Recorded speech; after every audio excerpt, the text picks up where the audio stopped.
Assalomu alaykum, hammaga yaxshimisizlar? Charchamabsizlarmi? Jana biz ishga sizlarga yana hozircha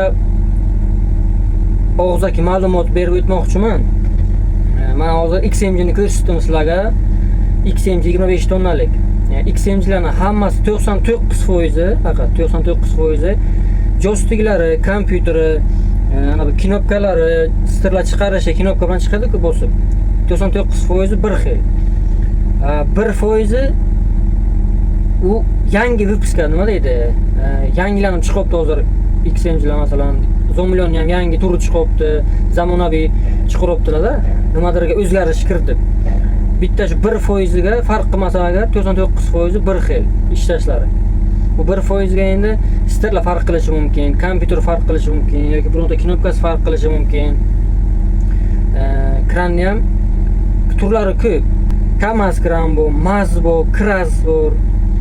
Mana bu endi eski kranlar. Hozirgi zamonaviy kranlar bu XMG, Zoomlion, Sani, keyin Liebherr degani bu. Liebherr eng zo'ri, u germanskiy bo'ladi. Bu uchtasi Zoomlion, Sani, XMG'lar bular Xitoy kranlar. Ana endi sizlarga Zoomlionni aytadigan bo'lsam, Zoomlion XMG'dan farq qiladi. Stirlar chiqarishi ham, joysticklari, kompyuteri ham, knopkalari ham umuman boshqacha. Bir kabinkadan ustanovka ana qo'shiladi-ku, kranni qo'shasizlar-ku enchini, skoroska urib. Bir ana o'shanisi bir xil. Skoroska urib, qizil enchi tortiladi, bo'ldi. Ana bu kuratniki umuman boshqacha. Sababi bu XMG kran. Bu boshqa firmaning krani, boshqa zavodning. Zoomlion boshqa zavodning krani. Sani boshqa zavodning krani. Liebherr boshqa zavodning krani. Endi Liebherr germanskiy, bular Xitoy. Xitoy bo'lsa ham Xitoyning o'zi 3 ta zavod bor-da. Shu zavodga farq qiladi. O'sha uchun XMG, Sani, Zoomlion bularni ishlashi boshqacha. Lekin XMG'larning 25 tonnaligi ham, 50 ham, 80 ham, 100 ham hammasi bir xil. Zoomlion ham xuddi shunday. 30 ham, 25 ham, 50 ham hammasi joysticklari bir xil ishlashlari. Sani ham xuddi shunday bo'ladi. Xo'ja, endi Zoomlionni aytsam sizlarga. Zoomlionga ishlasam ham kran bor, ishlasam sizlarga video qilib ko'rsataman Zoomlionni ham bir kun. Отдельно qana ishlatish kerakligini. Keyin Sani ham boshqacha. Sanini ham men sizlarga ko'rsataman bir kun. Ish bo'lgan payt, vaqt bo'lgan payt video qilib olib, ustanovkani qo'yish ham boshqacha lekin. Sani umuman boshqacha. Kranlarning eng zo'ri men Liebherrku haydamaganman, boshqarmaganman, lekin ana bu Kamaz boshqarganman, haydaganman. XMG, Zoomlion, Sani, ana shu haydagan kranlarning ichiga eng zo'ri bu XMG bo'ladi. XMG eng baquvvat, eng moshni kran. Xo'sh, ikkinchi darajaga, ikkinchi o'ringa bu Zoomlion yaxshi. Ustanovkasi ham baquvvat, yuk ko'tarishi ham yaxshi. Uchinchi o'ringa Sani. Nimaga Sani uchinchi o'rin desangizlar? Chunki Sani stirlasi og'ir bo'ladi. Sanining stirlasi og'ir bo'ladi. U ustanovkasi slabida. O'shaning hisobiga uni ishlatib ko'rgan odam biladi. Hozir men katta gapirmoqchi emasman. Lekin ishlaganim uchun menga yoqqani Zoomlion bilan XMG. Endi kimga qanday? To'g'ri, Sani ham yangi chiqadigan pokoleniya, yangi turlari bor-ku, ana o'shalari moshni. Orqasiga tosh ko'proq, og'irroq bo'ladi. Yo bo'lmasa boshqa funksiyalari bor. Yangi chiqqan, hozirgi chiqayotgan 24-25-yildan buyon hozirgacha chiqib kelayotgan turlari, ana ular yaxshi, lekin eskilari bo'lmaydi. Lekin Zoomlion bilan XMG ning eski vypuska, eski turlari ham moshni-da. Keyin kranni ham joystickligi bor, richakligi bor.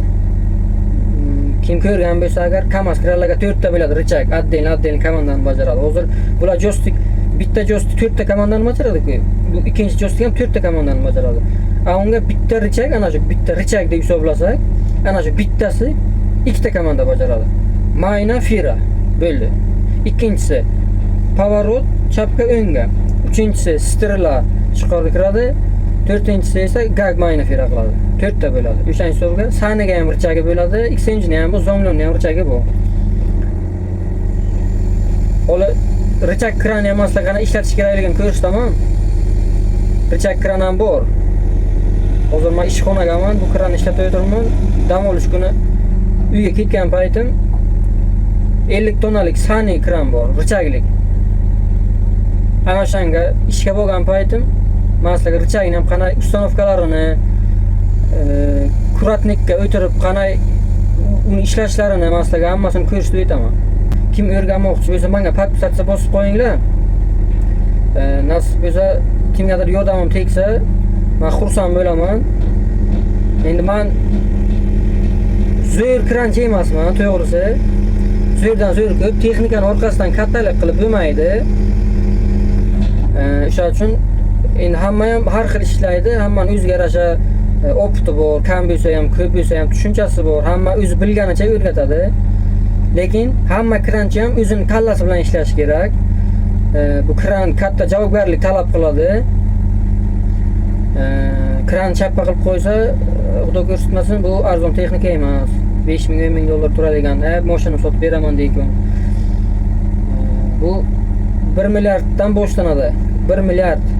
Tasavvur qilasizlarmi? 100 ming dollar, 90 ming, 100 ming dollardan boshlanadi.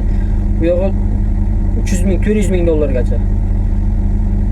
5 milliard, 6 milliard so'mgacha kranlar bor. Lipxer вообще aytmasa ham bo'ladi. O'sha uchun hamma kranchi o'zini kallasi bilan ishlaydi, hamma o'zi uchun javob beradi. Hozir bular ishlab o'tiribdi, chaqirib qo'yganman-da. Men sizlarga shu video, ana shu kanalni ochganimdan maqsad video qilib, kim kranni o'rganmoqchi bo'lsa, qo'limdan kelgancha o'zim bilganimcha o'rgatish maqsadim bor. Men ham maktab o'qib yurgan paytlarim, yosh bo'lgan paytlarim, yoshligimdan texnikaga qiziqqanman. Shu uchun qiynalganman o'zgina o'rganish uchun. Kimdan o'rganay, qanday o'rganib bilamanmi, kimning oldiga boray, internetdan ko'rganman, YouTubedan. Yo bo'lmasa kranchilarni ko'rsam, borib uzoqdan tomosha qilib o'tiradim. Borib so'raganman, o'rgatasizmi deb. Bu qanday bo'ladi, shuni richagini o'rgating deb. Aytmagan. O'rgataman degan shap-shap ustanovka qilgan, yig'gan. Men o'rgatmagan, bu bunday bo'ladi, bu bunday bo'ladi deb.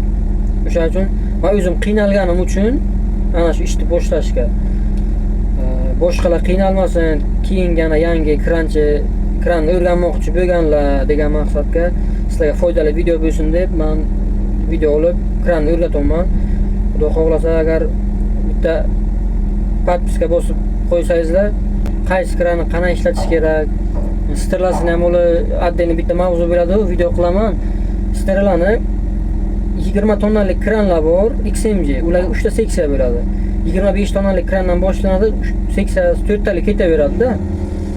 4 ta seksiyani, 4 ta sterlarni hech qachon dakkansa chiqarib 4 talasini ham 43 metr qilib yerga tashlash mumkin emas, smaska qilish uchun. Sababi sterlar og'ir-ku.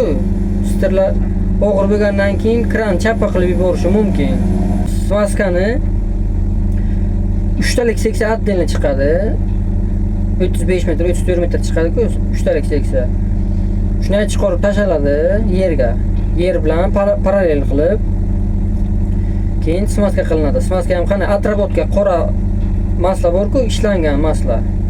Bev masla. O'shanga solidor qo'shiladi.